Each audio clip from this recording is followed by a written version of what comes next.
you are, Anne, a student of the transatlantic relationship. How is it doing right now? What are the strengths? And how do you think we might repair? So let me first say one nuance thing, which is that if you were to ask any U.S. general or admiral, what are his plans, for some, larger scale conflict, he would immediately say, here are my allies. I would include these countries. All of the way that our security and, military apparatus has been taught to think for decades is to include allies. And a lot of those relationships are still there. And a lot of the intelligence relationships are there. And the same thing is true in the economy. I mean, there are, going back and forth between Europe and America, there are, umpteen million different trades and sales and, tourism and travel, every single day. And all that remains, and it's all there and it's very solid. And it's still the basis for what really has been the most, it's almost the most successful alliance in world history. I mean, because it's not just a military alliance, it's an economic alliance, it's a cultural alliance, it's a political alliance, and the integration has brought prosperity both to Europe and to the United States. The U.S. has bigger markets because of Europe, and the same for Europeans. And so, all of that remains. There have been in the last year, a couple of big shocks. I would say two are important.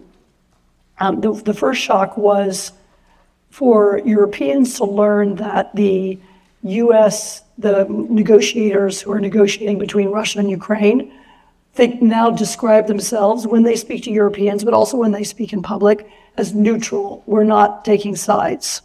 We're not on the side of Russia or Ukraine. We're in the middle.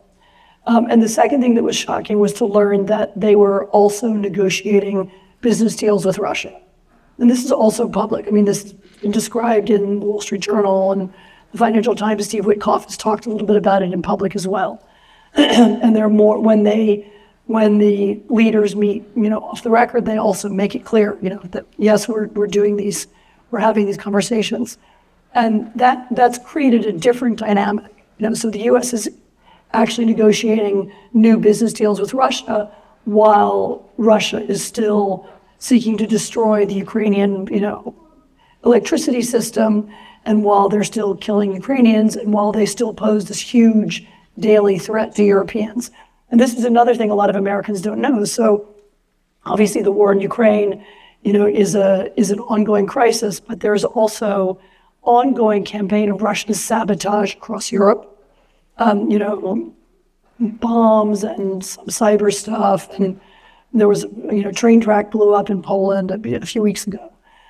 There are ongoing political influence campaigns. The Russians seek to promote particular political parties and movements that they think are pro-Russian.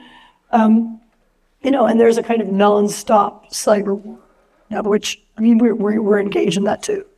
Where there are, daily attacks and probes and attempts to undermine things. And there are even some, in the Baltic Sea, there are these periodically Russian ships will cut cables. There have been attacks on, the various electricity and telephone cables that go under the under the sea. So there's it's a nonstop problem for Europeans, and to have the U.S. move away from that and to seem distant from it and looking to make some deal with Russia has been, distressing.